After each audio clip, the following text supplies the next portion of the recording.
Hello students, good morning. આજે આપણે 11th supplementary tracks જે તમારી ફ્લેમિંગો છે એ ફ્લેમિંગોનો રીડ 8 ઓર્ફિયસ અને યુરિડીઝ જોઈશું. ઓર્ફિયસ અને યુરિડીઝ એ એક વન ટાઈપ ઓફ ફોક ટેલ છે. ફોક ટેલ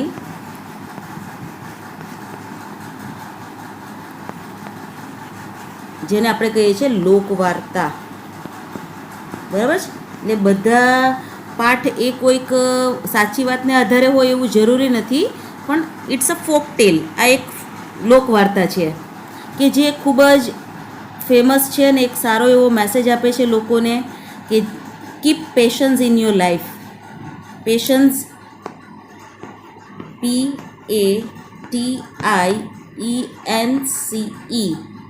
પેશન્સ એટલે ધીરજ. હંમેશા જીવનમાં ધીરજ રાખવી જોઈએ. Don't be hard and fast, બહુ ઉતાવળા ન બનો, બરાબર છે. This is the one type of message of this story. આ એક સ્ટોરીનો મેસેજ છે. આ જે સ્ટોરી છે એ સ્ટોરીનો એક મેસેજ એ પણ છે, ધ ઇફેક્ટ ઓફ મ્યુઝિક, એટલે કે મ્યુઝિકની, સંગીતની અસર. એ સંગીતની અસર લોકો પર, પ્રાણીઓ પર, પશુ પર, પક્ષી પર કેવી થાય છે તે પણ અહીંયા દર્શાવેલું છે. કે જે આપણે આ વાર્તામાં જોઈશું કે એનાથી પ્રાણીઓ, પશુઓ પણ અટકી જતા એનું મ્યુઝિક સાંભળવા માટે. એના મ્યુઝિકથી બોટમેન પણ પોતાનું હૃદય બદલે છે. ઇવન કે ધ ગોડ ઓફ ડેથ જે છે પ્લુટો, એ પણ પોતાના નિર્ણયને બદલે છે. તો that is one type of effect. એ એક અસર છે શાની? Of sweet music. જો આપણે જીવનમાં સરસ મજાનું સંગીત સાંભળીએ તો એનાથી પણ આપણી ઘણી બધી મુશ્કેલીઓ અને દુઃખ પણ દૂર થતા હોય છે. તો એ પણ આ મેસેજ છે આ યુનિટમાં. બહુ સરસ મજાની સ્ટોરી છે જેના મેઇન કેરેક્ટર એટલે પાત્ર ફર્સ્ટ છે ઓર્ફિયસ અને સેકન્ડ એની વાઇફ છે યુરિડીઝ. યુરિડીઝ જે છે એ ઓર્ફિયસની વાઇફ છે અને ઓર્ફિયસ કઈ રીતે એની વાઇફને પાછું મેળવે છે અને પોતાની નાનકડી ભૂલને લીધે શું એને પાછું ભોગવવું પડે છે, દેટ ઇઝ ધ સ્ટોરી. એ આ પાઠનું મુખ્ય સ્ટોરી છે યુનિટનું, રીડનું. તો જોઈએ આપણે કે શું છે એમાં. હાલો શરૂઆત કરીએ.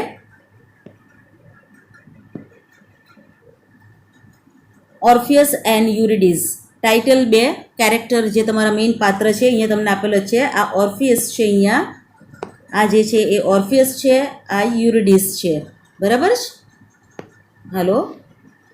Once upon a time there lived a great musician in Greece. Once upon a time એટલે કે એક વખતની વાત છે. ગ્રેટ મ્યુઝિશિયન એટલે કે મહાન સંગીતકાર રહેતા હતા ગ્રીસમાં. અને લીવડ એટલે પાસ્ટ ટેન્સમાં. એટલે આખી સ્ટોરી જે છે એ બધી પાસ્ટ ટેન્સની છે, એટલે ટેન્સનું બી ધ્યાન રાખવું તમારે students. So once upon a time there lived a great musician in Greece.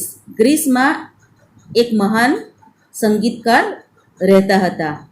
His name was Orpheus. એનું નામ ઓર્ફિયસ હતું. He could play beautifully on his લિયર.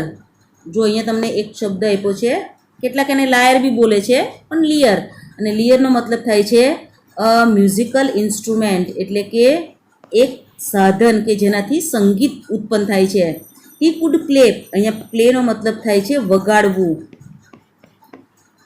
બરાબર છે. અહીંયા પ્લે એટલે રમવું શબ્દ ન લેતા. હી કુડ પ્લે બ્યુટિફુલી. બ્યુટિફુલી એટલે બહુ સુંદર રીતે. On his લિયર. લિયર એટલે કે એનું એક સાધન છે સંગીતનું, એ ખૂબ જ સરસ રીતે વગાડતા. જો અહીંયા તમને ચિત્રમાં આપ્યું છે આ જે સાધન છે, બરાબર છે. આપણે લિયર એટલે આમ તો ખરેખર ઇન્ડિયન કલ્ચર પ્રમાણે જો અર્થ લઈએ તો વીણા થાય. તમને ખબર હશે કે લાંબુ તાનપુરા જેવું હોય છે અને એની અંદર તાર લગાડેલા હોય છે. જો અહીંયા આવી રીતના લગાડેલા છે, એવી રીતના એ તારને આંગળીથી અડકીએ એટલે અહીંયા કંપન થાય, બરાબર છે. એ રીતનું હોય છે. પણ અહીંયા આ જે ફોરેનની સ્ટોરી છે એટલે એનું આ ઇન્સ્ટ્રુમેન્ટ કંઈક આ રીતનું છે, અમને આપેલું છે એ પ્રમાણે, બરાબર છે. તો આ જે લિયર છે એ બહુ બ્યુટિફુલી એટલે બહુ સુંદર રીતે, અદ્ભુત રીતે વગાડતા હતા. એ એની એક આવડત હતી. He could produce wonderful tunes. એ સરસ મજાના ટ્યુન એટલે સૂર ઉત્પન્ન કરતા, એ આ વીણા વગાડીને એટલે કે લિયર વગાડીને સરસ મજાના સૂરો ઉત્પન્ન કરતા. વન્ડરફુલ એટલે અદ્ભુત, બરાબર છે. When he played on his lyre, જ્યારે એ પોતાની વીણા વગાડતા, ઇવન વાઇલ્ડ એનિમલ સ્ટોપ. જો તમે જોઈ શકો છો the effect of music. Effect એટલે અસર અને મ્યુઝિક એટલે સંગીતની અસર કેટલી બધી થાય છે જો એ સારું હોય તો અહીંયા તમને બતાવ્યું છે. શું કહે છે? Even wild animal stop. જંગલી પ્રાણી, વાઇલ્ડ કીધા છે, જંગલી પ્રાણી જે હતા તે થોભી જતા. શાના માટે? To listen to his music. તેના સંગીતને સાંભળવા માટે આ બધા જંગલી પ્રાણીઓ પણ અટકી જતા. એટલું અદ્ભુત સંગીત આ ઓર્ફિયસ વગાડતા. ઓર્ફિયસ હેડ અ બ્યુટીફુલ વાઇફ. ઓર્ફિયસની એક સુંદર એવી પત્ની હતી. હર નેમ વોઝ યુરિડીઝ. એની પત્નીનું નામ હતું Eurydice. Orpheus and Eurydice loved each other deeply. Deeply એટલે ખૂબ જ ચાહતા હતા, ઊંડેથી એકબીજાને ખૂબ જ ઊંડાણપૂર્વક પ્રેમ કરતા હતા. They could not live without each other. તે બંને એકબીજા વગર રહી શકતા ન હતા. For hours together Orpheus played on his lyre and Eurydice sat listening. કેટલાય કલાકો સુધી, 4 અવર્સ એટલે કેટલાય કલાકો સુધી બંને જણા સાથે બેસીને આ મ્યુઝિક સાંભળતા કે જેને ઓર્ફિયસ પ્લેડ. ઓર્ફિયસ વગાડતો, અહીંયા પ્લેડ એટલે વગાડવું. ઓન હિઝ લિયર, એના ઇન્સ્ટ્રુમેન્ટ જે મ્યુઝિકલ હતું એના ઉપર વગાડતો. અને યુરિડીઝ સેટ લિસનિંગ, અને યુરિડીઝ શું કરતી? એને સાંભળતી, બેસીને સાંભળતી અને કહેતી, I can't live without your music Orpheus. અને કહેતી સી સેડ, અને સાથે એમ પણ કહેતી કે હું તારા વગર અને આ તારા સંગીત વગર રહી શકું નહીં. And can I live without you? Ask Orpheus. અને ત્યાં સામે ઓર્ફિયસ પણ કહે છે કે શું એનો મતલબ એવો કે હું તારા વગર રહી શકું? એનો મતલબ અહીંયા દર્શાવે છે કે બંને એટલા એકબીજાને એટલા ચાહે છે, એટલા બધા એકબીજાથી મળતાવડા છે કે બંનેને એકબીજા વગર રહી શકતા નથી. એ રીતનું એ અહીંયા વાર્તાલાપ કરે છે. હવે એક દિવસની વાત છે. One day Orpheus and Eurydice went out in the wood. અહીંયા went out in the wood એટલે અહીંયા વુડ એટલો મતલબ લાકડું જ નહીં લેવું, પણ ફોરેસ્ટ, FOREST એટલે કે જંગલ. નિયરેસ્ટ મિનિંગમાં તમને કામ લાગશે. એક દિવસ ઓર્ફિયસ અને યુરિડીઝ વેન્ટ એટલે ગયા હતા. ક્યાં ગયા હતા? Out in the woods. એ લોકો ફોરેસ્ટ એટલે કે જંગલમાં. એકવાર એ લોકો બંને જંગલમાં ગયા. ઓર્ફિયસ વોઝ પ્લેઇંગ ઓન હિઝ લિયર. તે સમયે ઓર્ફિયસ એનું વીણા વગાડી રહ્યો હતો. જો અહીંયા ચાલુ ક્રિયા બતાવી છે ભૂતકાળની, એટલે વોઝ પ્લેઇંગ આપ્યું છે, બરાબર છે. ને આ વેન્ટ એટલે સાદો ભૂતકાળ બતાવ્યો છે. યુરિડીઝ બિગેન ટુ પિક સમ ફ્લાવર્સ. યુરિડીઝે પીક એટલે ચૂંટવું, બરાબર છે. આપણે જેમ ફૂલ વીણીએ છીએ ને એ રીતે. તો આ જે છે યુરિડીઝ એ કેટલાક ફ્લાવર એટલે ફૂલોને વીણવાનું શરૂ કર્યું એણે. While she was picking the flowers by mistake she stepped on a snake. જો અહીંયા વાઇલવાળી વાક્ય રચના છે કે વાઇલવાળી વાક્ય રચના હોય તો એક ચાલુ ભૂતકાળનું વાક્ય હોય અને એક સાદા ભૂતકાળનું વાક્ય હોય. આ પણ તમારે ધ્યાનમાં રાખવું. તો while she was picking the flowers, જ્યારે તે કેટલાક ફૂલોને ચૂંટી રહી હતી. બાય મિસ્ટેક એટલે ભૂલથી. She stepped on a snake, તેનાથી ભૂલમાં, સ્ટેપ્ડ એટલે પગ મુકાવવો, એનાથી ભૂલમાં પગ મુકાઈ ગયો. કોના ઉપર? અ સ્નેક, સાપની ઉપર એનાથી ભૂલમાં પગ મુકાઈ ગયો. The snake bit her and she died at once. શું પરિણામ આવ્યું? ભૂલથી એનાથી પગ મુકાઈ ગયો તો શી ડાઈડ એટ વન્સ એટલે તરત જ. અને જેવો એનો પગ સાપ પર મુકાયો એ સાપ એને કરડી લીધો અને એ તરત જ મૃત્યુ પામી. When Orpheus saw her dead he was full of grief. જ્યારે ઓર્ફિયસે તેણીને મૃત્યુ પામેલી જોઈ, ડેડ એટલે મૃત્યુ પામેલી જોઈ, હી વોઝ ફૂલ ઓફ ગ્રીફ એટલે શોક, એટલે કે સેડનેસ આપણે કહી શકીએ એનો સમાનાર્થી, અથવા સેડ, બરાબર છે. એ ખૂબ જ દુઃખી થઈ ગયો, શોકમાં ડૂબી ગયો. His life change completely. હવે તો એનું આખું જીવન કમ્પ્લીટલી એટલે સંપૂર્ણ રીતે, અને ચેન્જ એટલે બદલાઈ ગયું હતું. કારણ કે આપણે આગળ જોયું કે બંને એવું કહેતા હતા કે એકબીજા વગર રહી શકે એમ ન હતા, અને આ તો યુરિડિસ તો મૃત્યુ પામી, એટલે કે હવે એનું જીવન બદલાઈ ગયું હતું ઓર્ફિયસનું. He could not play on his lyre. પરિણામ શું આવ્યું? He could not play on his lyre. તેણે પોતે વીણા વગાડવાનું બંધ કરી દીધું. He could not sing. તે ગાતો પણ નહોતો. And he was sad. અને હંમેશા કેવો રહેતો? સેડ એટલે કે દુઃખી રહેતો. આ લોકોનો સિમિલિયર થશે. સિમિલિયર નિયરેસ્ટ મિનિંગમાં થોડોક આનો કહી શકાય, બરાબર છે, બંને એકબીજાના. Okay. He could not bear to live without Eurydice. તે બિલકુલ સહન જ નહોતો કરી શકતો. બેર મીન્સ સહન કરવું. તે સહન જ નથી કરી શકતો પોતાનું જીવન યુરિડિસ વગર. તેથી તેણે કીધું, he said to his friend. એણે એના મિત્રોને કહ્યું, આઈ કાન્ટ લીવ વિધાઉટ યુરિડિસ. હું યુરિડિસ વગર રહી શકતો નથી. I will go to the land of heads and bring her back. એણે એના મિત્રોને કીધું, શું કીધું? I will go to the land of death. હું લેન્ડ ઓફ ડેથ એટલે મૃત્યુલોકમાં, યમલોકમાં જઈશ. લેન્ડ ઓફ ડેથ એટલે મૃત્યુલોક, યમલોકમાં જઈશ. And bring her back. અને તેણીને પાછી લાવીશ. You should be patient Orpheus, the friend said. ત્યાંના મિત્રોએ કીધું, શું કીધું? You should be patient. Patient means ધીરજ રાખ, પેશન્સ રાખ, થોડુંક ધીરજ રાખ. Orpheus the friend said. આવું મિત્રોએ કહ્યું. અને પછી આગળ એના મિત્રો કહે છે, you can't go. Next page પર આપણે આવીશું. You can't go to the Hades. હેડ્સને બ્રેકેટમાં તમને ઇન્ફોર્મેશન આપી છે. હેડ્સ કોને કહેવાય? તો the land of the death. એ કહે છે કે એના મિત્રો એને કહે છે, સમજાવે છે ઓર્ફિયસને કે ઓર્ફિયસ, તું લેન્ડ ઓફ હેડ્સ એટલે કે મૃત્યુલોક જઈ શકતો નથી. You can't go to the land of death. ફરીથી પાછા રિપીટ કરીને કહે છે કે તું ત્યાં મૃત્યુલોક જઈ શકતો નથી. I can't, I will, said Orpheus. શું હું ન જઈ શકું? હું જઈશ જ. એટલે કે અહીંયા તમને બતાવે છે કે ઓર્ફિયસે નક્કી કરી લીધું છે કે ગમે તેમ કરીને ક્યાં જશે? તો હેડ્સ જશે. અને હેડ્સ એટલે the land of death. But you must face many difficulties. પરંતુ અહીંયા એના મિત્રો કહે છે, યુ મસ્ટ ફેસ. ફેસ એટલે સામનો કરવો. જ્યારે તું ત્યાં જઈશ, હેડ્સ જઈશ, ત્યારે તારે શું કરવું પડશે? ડિફિકલ્ટીઝ. ડિફિકલ્ટી એટલે મુશ્કેલી. તારે ઘણી બધી મુશ્કેલીનો સામનો કરવો પડશે.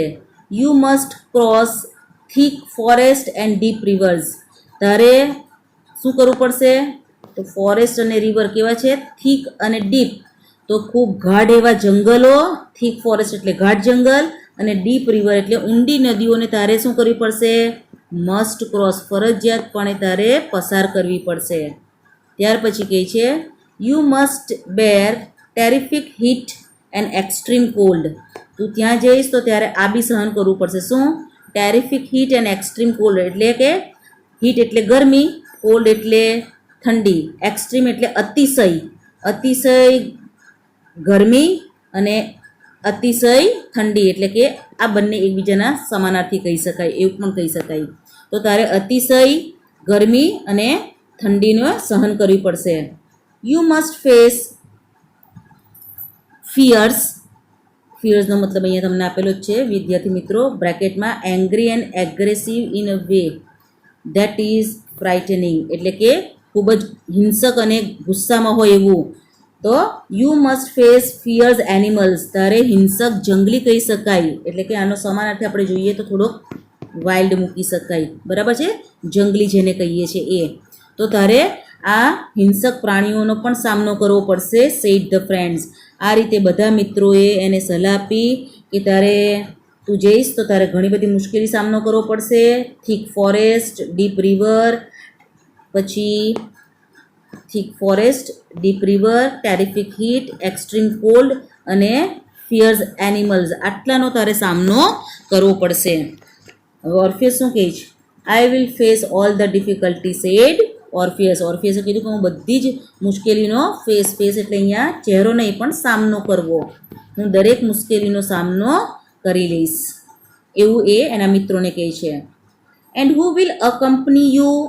અકમ્પનીનો મતલબ થાય છે સાથ આપવો, બરાબર છે. તો તને એમાં સાથ કોણ આપશે? આસ ધ ફ્રેન્ડ્સ, એવું એના મિત્રોએ પૂછ્યું કે તને સાથ કોણ આપશે આમાં? ત્યારે ઓર્ફિયસ કહે છે, શું કહે છે? માય લિયર, મારી જે વીણા છે, મારું જે સંગીતનું સાધન છે, ઇન્સ્ટ્રુમેન્ટ છે, મ્યુઝિક ઇન્સ્ટ્રુમેન્ટ, એ મને સાથ આપશે. Orpheus replied and set out for the journey to Hades. હાલો, સેટ આઉટનો મતલબ થાય છે સ્ટાર્ટ કરવું, એનો સિમિલિયર કહી શકાય, બરાબર. સ્ટાર્ટ. તો ઓર્ફિયસે જવાબ આપ્યો અને કીધું કે મારે લાયર મને કંપની આપશે, અને એણે શરૂ કરી દીધી ક્યાંની જર્ની? મુસાફરી. તો જર્ની ઓફ હેડ્સ, એને પેલા મૃત્યુલોક જવાની મુસાફરી શરૂ કરી. હવે એની મુસાફરી શરૂ થાય છે, એનું વર્ણન છે. He went on and on. On and on એટલે આગળ ને આગળ વધતું જવું. અન્ટિલ, ત્યાં સુધી ચાલતો ગયો. He came to the river of death, અને ત્યાં શું આવી? તો એક મૃત્યુની નદી આવી. And the river there was a boatman, અને એ નદી પાસે એક બોટમેન હતો, એટલે કે નાવિક હતો. બોટમેન એટલે. ઓર્ફિયસ સેડ ટુ હિમ, ઓર્ફિયસે તેને કીધું, I want to go to heads, મારે મૃત્યુલોક જવું છે. Will you take me in your boat, શું તું મને તારી બોટમાં લઈ જઈશ? ધ બોટમેન સેડ, ત્યારે બોટમેને કહ્યું, શું કીધું? I carry in my boat only the dead, હું જે ડેડ છે એટલે કે મૃત્યુ પામેલા છે એમને જ માત્ર આ નદીમાં ક્રોસ કરાવું છું અને મારી બોટમાં બેસાડું છું. I don't carry the living, living એટલે જીવંત, જે જીવિત વ્યક્તિ છે એને હું મારી બોટમાં લઈ જતો નથી. એનો મતલબ આ બંને શું થયા એકબીજાના? ડેડ અને લિવિંગ એકબીજાના ઓપોઝિટ થયા, બરાબર છે. તે કહે છે કે હું જીવંત વ્યક્તિને ક્યારેય નથી લઈ જતો. When the boatman said this, જ્યારે બોટમેને આવું કીધું કે હું કોઈને જીવંતને નથી લઈ જતો, Orpheus began to play on his lyre, ત્યારે ઓર્ફિયસે પોતાની વીણા વગાડવાનું શરૂ કરી દીધું. The wonderful music of the lyre moved the boatman's heart. Moved એટલે ચેન્જ કરવું, CHANGE, ચેન્જ એટલે બદલાવવું. ત્યાં શું થયું? જેવું વન્ડરફુલ મ્યુઝિક સ્ટાર્ટ થયું ઓર્ફિયસનું, ત્યાં બોટમેનનું હાર્ટ એટલે હૃદય બદલાઈ ગયું, એટલે કે તેનો નિર્ણય બદલાઈ ગયો. હી વિલિંગલી, જો એક આ શબ્દ બી નવો છે, વિલિંગલી એટલે ઈચ્છાથી, એટલે વિશ, સિમિલિયર આપણે ગણીએ તો. તે પોતાની ઈચ્છાથી carried Orpheus to the other side of the river, અને પછી આ પોતાની ઈચ્છાથી બોટમેન ઓર્ફિયસને નદીને બીજે કિનારે લઈ ગયો. એટલે કે મ્યુઝિકની ઇફેક્ટ બતાવે છે કે મ્યુઝિક કેટલું અસરકારક હોય છે. Again Orpheus went on and on until he reach the gates of Hades. ફરીથી પાછું એને ચાલુ રાખ્યું, અને હવે ક્યાં પહોંચ્યા? એ તો ગેટ્સ ઓફ હેડ્સ, એ દરવાજે પહોંચી ગયા યમલોકના. ત્યાં અ ફિયર્સ ડોગ, ફિયર્સ એટલે ફરીથી વાઇલ્ડ, જંગલી સમાનાર્થી. Dog was guarding the gates, guarding એટલે રક્ષા કરવી, ગાર્ડિંગ એટલે રક્ષા કરવી. અને ત્યાં એક હિંસક જે કૂતરો હતો એ આ દરવાજાની રક્ષા કરતો હતો. ધ ડોગ સો ઓર્ફિયસ, પેલા કૂતરાએ ઓર્ફિયસને જોયો. And he was about to jump at him, about to જમ્પનો મતલબ છે કૂદવાની તૈયારી જ કરતો હતો. When Orpheus quickly played upon his lyre, અને ત્યાં ક્વિકલી એટલે તરત જ, ઝડપથી, બરાબર છે. ખૂબ જ ઝડપથી એણે પોતાનું જે લિયર હતું એ વગાડવાનું શરૂ કરી દીધું. હી સેટ ડાઉન ક્વાઇટલી, પેલો જે ડોગ હતો હિંસક એ શું થઈ ગયો? શાંત થઈને બેસી ગયો. And let Orpheus enter the gates, let's એટલે જવા દીધો, અને ઓર્ફિયસને પેલા ગેટમાંથી અંદર જવાનું, પ્રવેશ કરવાની સંમતિ આપી. Now Orpheus was in the palace of Pluto. Pluto કોણ છે? તો એ આગળ અહીંયા તમને આપ્યું છે god of death. In the land of the death. Now Orpheus was in the palace, palace એટલે મહેલ, ઓફ પ્લુટો. હવે ઓર્ફિયસ એ પ્લુટોના મહેલમાં હતો. In the land of the death, કે જે કોનો છે? તો મૃત્યુનો જે લોક છે તેના રાજાના મહેલમાં હતો. When Pluto means the god of death, મૃત્યુના ભગવાન જે હતા, એમણે ઓર્ફિયસને જોયો ત્યારે he could not believe his eyes, એમને એમની આંખ પર વિશ્વાસ થયો નહીં. એટલે આંખ પર વિશ્વાસ ન થવો એટલે અત્યાર સુધી તો હેડ્સમાં હંમેશા મૃત્યુ પામેલા જ લોકો આવ્યા છે, તો આ જીવંત કેવી રીતના આવ્યો એ અર્થમાં એને પોતાની આંખ પર વિશ્વાસ ન થયો કે આ જીવંત વ્યક્તિ ક્યાંથી. હી સેડ ટુ ઓર્ફિયસ, એણે ઓર્ફિયસને, અહીંયા સેડ એટલે પૂછવાના અર્થમાં છે, આસ્કના અર્થમાં છે, પૂછ્યું, હુ આર યુ, તું કોણ છે? Why have you come here, તું અહીંયા શા માટે આવ્યો છે? Orpheus said, my wife is here and I can't live without her. ઓર્ફિયસે પ્લુટોને કહ્યું, શું કીધું? મારી પત્ની અહીં છે અને હું તેના વગર રહી શકતો નથી. Would you let her come back to the earth again, અહીંયા એ પ્રશ્ન કહે છે, શું તમે એને લેટ હર કમ બેક, તમે એને પાછી ફરીથી અગેન એટલે કે પૃથ્વી ઉપર ફરીથી પાછી આવવા દેશો? That is not possible, the dead can not go back to the earth, said Pluto. ત્યારે પ્લુટોએ કહ્યું ધેટ ઇઝ નોટ પોસિબલ, એટલે કે એક વખત વ્યક્તિ મૃત્યુ પામે તો એ પાછું પૃથ્વી પર જઈ શકે નહીં. The dead can not go back to the earth, પૃથ્વી પર પાછા જઈ શકશે નહીં, એવું પ્લુટોએ ઓર્ફિયસને કીધું. Orpheus was very sad to hear this, આ સાંભળીને ઓર્ફિયસ ખૂબ જ ઉદાસ થઈ ગયો. He took up the lyre and began to sing the story of his love for Eurydice. અને ત્યાં એણે શું કર્યું? ઓર્ફિયસની પ્લુટોની સામે એણે એની વીણા લીધી, ગાવાનું શરૂ કર્યું. શું? તો એનો પોતાનો પ્રેમ જે યુરિડીઝ માટે હતો એને ગાવાનું શરૂ કર્યું, એની સ્ટોરી રજૂ કરી, એટલે કે એનું સુખી દાંપત્ય જીવનની વાત કરી. હિઝ મ્યુઝિક વોઝ સેડ, જો કે તેનું સંગીત કેવું હતું? સેડ એટલે ઉદાસ કરે એવું હતું. યેટ સ્વીટ, છતાં વિરોધાભાસ બતાવે. જો યેટ એ વિરોધાભાસ માટે વપરાય છે. સ્વીટ હતું, સેડ હતું પણ સ્વીટ હતું, ઉદાસ કરી દે એવું હતું પરંતુ મધુર હતું. It ટચડ the heart of Pluto, અને ટચડ એટલે સ્પર્શી જવું, સ્પર્શી જવું, બરાબર છે. એનું જે મ્યુઝિકની ઇફેક્ટ હતી તે પ્લુટોના હૃદયને સ્પર્શી ગઈ. હી સેડ ટુ ઓર્ફિયસ, એણે ઓર્ફિયસને કીધું, ઓલ રાઇટ, સારું, you can take Eurydice back to the earth, તું તારી પત્ની યુરિડીઝને પૃથ્વી પર પાછો લઈ જઈ શકે છે. બેક એટલે પાછું લઈ જવું. But there is one condition, કન્ડિશનનો મતલબ અહીંયા થાય છે શરત. આપણે સિમિલિયર જો કહીએ તો બેટ એવો શબ્દ મુકાય, બરાબર છે, એ બી શરત માટે મુકાતો શબ્દ છે. કન્ડિશન એટલે અહીંયા શરતના અર્થમાં, એ નિયરેસ્ટ મિનિંગમાં તમે મૂકી શકો બેટ મૂકે તો, બરાબર છે. તો એક શરત છે, Eurydice will follow you, Eurydice follow કરશે. ફોલો મીન્સ પાછળ પાછળ આવવું. You must not look back, તારે પાછું ફરીને જોવાનું નથી. આ કન્ડિશન છે કે યુરિડીઝ તારી પાછળ આવશે અને તારે એને જોવાની નથી. You must not try to see her, તારે એને ત્યાં સુધી નથી જોવાની, અન્ટિલ કે જ્યાં સુધી you are out of my Kingdom, તું મારા રાજ્યની બહાર ન નીકળી જાય ત્યાં સુધી તારે તારી પત્નીને જોવાની નથી કે જે તારી પાછળ પાછળ આવતી હશે. આવી શરત પ્લુટોએ ઓર્ફિયસ સામે મૂકી. ઓર્ફિયસ ગ્લેડલી એગ્રીડ, ગ્લેડલી એટલે ખુશીથી, એટલે સમાનાર્થી થશે હેપી, અને એગ્રીડ એટલે સહમત થવું, બરાબર. ઓર્ફિયસ આ વાતથી ખૂબ જ સહમત થયો અને ખુશ થઈ ગયો. He was ready to do anything to have his beloved wife back, અત્યારે તે એની પત્નીને પાછી મેળવવા માટે anything to do, anything to do એટલે કંઈ પણ કરી શકે એવું હતું, અને એણે બધું જ કર્યું જે એની પત્નીને પાછું લાવવા માટે એનાથી કરી શકાતું હતું એ રીતે. નેક્સ્ટ પેજ પર, with his heart full of joy, Orpheus started on his way back to the earth. His heart full of joy. ઓર્ફિયસનું હૃદય એકદમ આનંદથી ભરપૂર હતું. ક્યારે? જ્યારે એણે નક્કી કર્યું કે એની પત્નીને હવે પાછી લઈ જવાની છે ત્યારે. Orpheus started on his way back to the earth, એની પૃથ્વી પરની પાછી જે જવાની યાત્રા હતી ત્યારે એની પત્ની એની પાછળ આવતી હતી એ જાણીને એ ખૂબ જ ખુશ હતો. He played sweet music on the lyre, તેણે એના સંગીત વગાડવાનું ચાલુ રાખ્યું.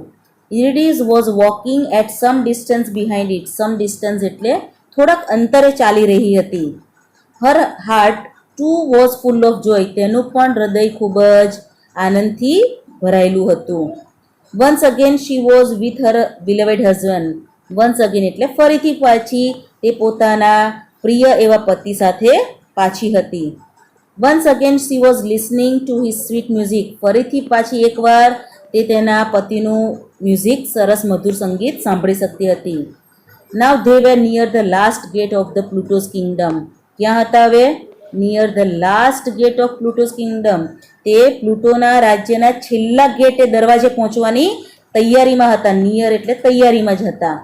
અ ફ્યુ મોર સ્ટેપ એટલે થોડાક પગલાં ડગ લેવાના, and they would be outside the Kingdom, અને ત્યાં એ પ્લુટોના રાજ્યથી બહાર નીકળી જવાના હતા. બટ અહીંયા વિરોધાભાસ બતાવે છે. બટ ઓર્ફિયસ હેડ નો પેશન્સ નાવ, પરંતુ ઓર્ફિયસમાં પેશન્સ એટલે અત્યારે ધીરજ નથી. અને તેને પ્રશ્ન થયો, was Eurydice really coming behind me, શું યુરિડીઝ ખરેખર મારી પાછળ આવી રહી છે? Let me have a glimpse, ગ્લિમ્સનો મતલબ થાય છે look for a very short time. Glimpse એટલે ઝાંખી, એક નજર કરવી, આપણે એમ બી કહી શકીએ એક નજર કરવી, ઝાંખી કરવી. તો એને થયું કે લાવ હું જોઈ તો લઉં કે ખરેખર તે પાછળ આવી રહી છે. Of her he said to himself, એણે પોતાની જાતને કીધું કે લાવ જરાક એક નજર તો જોઈ લો કે પાછળ યુરિડીઝ આવી રહી છે કે નહીં. So he looked back over his shoulder, over his shoulder એટલે તેણે ખભા પાછળ રાખીને પોતાનું મસ્તક ફેરવ્યું ખભા પાછળ અને પાછળ જોયું. ધેર શી વોઝ, ત્યાં તે હતી. સ્વીટ એન્ડ જેન્ટલ, સરસ મજાની નમ્ર અને હસમુખી. કમિંગ બિહાઇન્ડ હિમ, તેની પાછળ પાછળ જ આવી રહી હતી. With a sweet smile on her face, અને એના ચહેરા પર એક સરસ મજાની મધુર સ્માઇલ હતી, હાસ્ય હતું. બટ પરંતુ વિરોધાભાસ, that was only for a moment, મોમેન્ટનો મતલબ થાય છે ક્ષણ. પરંતુ એ જે હાસ્ય હતું, જે સ્માઇલ હતું, એ થોડી ક્ષણ માટે જ રહ્યું. The next moment sadness covered Har face, અને નેક્સ્ટ મોમેન્ટ એટલે બીજી ક્ષણે, સેડનેસ એટલે ઉદાસીનતા, કવર હર ફેસ એટલે એના ચહેરા પર દેખાઈ, અને બીજી ક્ષણે એના ચહેરા પર શું દેખાઈ ગયું? સેડનેસ. થોડીક વાર પહેલાં એનો સ્વીટ અને જેન્ટલ ફેસ દેખાતી હતી, એકદમ સરસ મજાની વિથ સ્વીટ સ્માઇલ દેખાતી હતી, અને અત્યારે સેડનેસ છે. Her sad eyes were asking him, તેની ઉદાસ આંખો અત્યારે ઓર્ફિયસને પૂછી રહી હતી. Why did you forget Pluto's command, તે શા માટે તારાથી પ્લુટોનો જે કમાન્ડ એટલો આદેશ, જે આદેશ આપ્યો તો શરત કરી હતી, એ તું શા માટે ભૂલી ગયો? એન્ડ શી ડિસએપિયર્ડ મીન્સ અદૃશ્ય, અને ત્યાં એ અદૃશ્ય થઈ ગઈ, ડિસએપિયર્ડ થઈ ગઈ. ઓર્ફિયસ વોઝ મેડ વિથ ગ્રીફ, ફરીથી પાછો ઓર્ફિયસ એકદમ પાગલ થઈ ગયો. શાનાથી? ગ્રીફ એટલે શોકમાં પાગલ થઈ ગયો કે એકવાર તેની પત્ની એનાથી છૂટી પડી, પણ મ્યુઝિકના ઇફેક્ટને લીધે, એના અડગ નિશ્ચયને લીધે એની વાઈફને પ્લુટોથી પાછી લઈ આવી અને હેડ્સથી. પરંતુ અત્યારે પોતાની એવી નાનકડી ભૂલને લીધે, જે ધીરજ ન રાખી, પેશન્સ ન રાખ્યું, એના લીધે એની વાઈફ એનાથી પાછી જતી રહી. Now he could not have Eurydice with him, અત્યારે હવે યુરિડીઝ એની પાસે ન હતી. Sadly he return to the earth, ઉદાસ થઈને એ પૃથ્વી પર પાછો આવ્યો. And lived among birds and trees for the rest of his life, rest of his life એટલે બાકીનું જીવન, બાકીનું જીવન એટલે કે એના પછીનું જે કંઈ હતું એ જીવન, એ પોતાનું જીવન, એને રેસ્ટ ઓફ હિઝ લાઈફ એ માત્ર કોની સાથે રહ્યા? તો અમોંગ બર્ડ્સ એન્ડ ટ્રીઝ, માત્ર પક્ષીઓ અને વૃક્ષો સાથે, એટલે કે જંગલમાં જઈને વૃક્ષો અને પક્ષીઓ સાથે જ એ રહેતા અને વધુ કોન્ટેક્ટમાં રહેતા. અને આમ કરીને અહીંયા તમને બતાવ્યું છે કે મ્યુઝિકની ઇફેક્ટથી કેટલા બધા વ્યક્તિનું પરિવર્તન, પ્રાણીમાં પરિવર્તન પણ કરી શકાય છે. That is the effect of music. અને વિદ્યાર્થી મિત્રો આગળ કીધું એ પ્રમાણે this is a one kind of folk tale, આ એક લોકવાર્તા છે. અહીંયા તમને એક એક્સરસાઇઝ આપી છે, બહુ મજા આવશે એવી છે, તો જરાક ચર્ચા કરી લઈએ. કે તમને અહીંયા જો આપ્યું છે, find out the proper words for group of words from the square and encircle them. અહીંયા તમને સ્ક્વેરમાં બધા અલગ અલગ લેટર આપેલા છે, અને એનું વર્ણન તમને આના પછીના પેજમાં આપ્યું છે. તો તો એ વર્ણન પ્રમાણે તમારે એક વર્ડ બનાવવાનો છે. જેમ કે અહીંયા એક ગ્રીફ બનાવ્યો છે શબ્દ, તો એનું વર્ણન તમને આગળના પેજ પર છે. અહીંયા જોવા આવ્યું છે ધ ફિલિંગ ઓફ સેડનેસ, બરાબર. તો એના માટે ગ્રીફ આપણે શોધો. તો એવી રીતના બાકીના વર્ડ્સ તમે જાતે શોધજો અને લખજો, મજા આવશે અંદરથી શોધવાની. અને બીજું, વર્ડ વોકેબ્લરીને એનરીચ કરવા માટે તમારી પાસે અહીંયા બ્લેન્ક્સ છે કે જેના બ્રેકેટમાં ઓલરેડી વર્ડ્સ આપ્યા છે કે જે ઓલરેડી આપણે યુનિટમાં જોઈ ગયા છે. એક્સ્ટ્રીમ એટલે અતિશય, ડિસએપિયર એટલે અદૃશ્ય થઈ જવું, ફિયર્સ એટલે હિંસક જંગલી, ફોલો એટલે અનુસરવું, અને લિયર એટલે વીણા. તો એ ખાલી જગ્યામાં ક્યાં આવશે એ તમે તમારી સૂઝબૂછથી મૂકશો, બરાબર જ. અને વધુ ધ્યાન આપી આગળ ભણતા રહેશો, બરાબર છે. Okay students, bye, take care.